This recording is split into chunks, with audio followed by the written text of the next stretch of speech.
আসসালামু আলাইকুম, welcome to my another new blog. সবাই কেমন আছেন? আশা করি সবাই ভালো আছেন। তো আজকে আমার ঝটপট লুডুস রেসিপি আপনাদের সাথে শেয়ার করার জন্য আমি চলে এসেছি।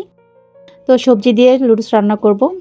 এখানে আমি 3 পদের সবজি নিয়েছি, টমেটো, ফুলকপি, সিম, সবগুলো সুন্দর ধুয়ে পরিষ্কার করে এখন আমি কেটে নিয়েছি। এখানে সিমটাও আমি কেটে, এখানে ভিতরে আবার সিমের ভিতরে ছোটোখাটো পোকা থাকতে পারে, সেগুলো আমি সুন্দর করে বেছে নিয়েছি যেন এখানের মধ্যে পোকা না থাকে। তারপর ছোটো ছোটো চিকন করে টুকরো করে নিয়েছি। এগুলো সব কেটে ধুয়ে পরিষ্কার করে নিয়েছি। ধনিয়া পাতাগুলো কুচি করে নিয়েছি, কারণ একটু ধনিয়া পাতাগুলো দিলে একটু কালারফুল হয়। কাঁচামরিচগুলো আমি ছোটো করে কেটেছি, বেশি নিয়ে নিই, দুটো নিয়েছি। এখানে আমি পেঁয়াজটাকে কুচি করিয়ে নিই, জাস্ট এখানে একটু সুন্দর করে যেন দেখতে ভালো লাগে, যার জন্য পেঁয়াজটাকে আমি এভাবে করে কেটে নিয়েছি। সবগুলো পেঁয়াজ, 4 টুকরো পেঁয়াজ এভাবে করে কেটেছি আমি। লুডুসে যদি একটু লেবুর ফ্লেভারটা দেওয়া যায় আরও ভালো লাগে, খেতেও খুব ভালো লাগে, ইয়ামি ক্রিসমি লাগে, যার জন্য আমি লেবু নিয়েছি। লুডুস পছন্দ করে না এমন কেউ নেই, লুডুস সবারই পছন্দ। এটা বানাতেও অনেক সহজ, সেটা যদি হয় আবার ম্যাগি লুডুস তো তা আরও জমে যায়। তো আমি এখানে সব কিছু পরিষ্কার করে কেটে কুটে নিয়েছি, এখন রান্না করতে যাব।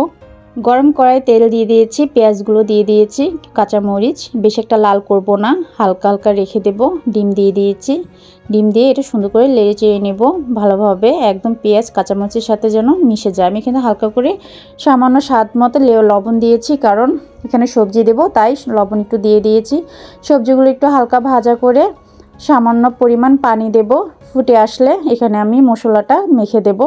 মশলাটা দিয়ে একটু নেড়ে চেড়ে নেব, যেন পুরোটার মধ্যে একটা মশলা দিয়েছি এখানে। তারপর আমি এখানে দিয়ে দিয়েছি সবগুলো লুডুস, একটা করে সবগুলো দিয়ে দিয়েছি। এখানে আমি 4 প্যাকেট লুডুসের রান্না করছি।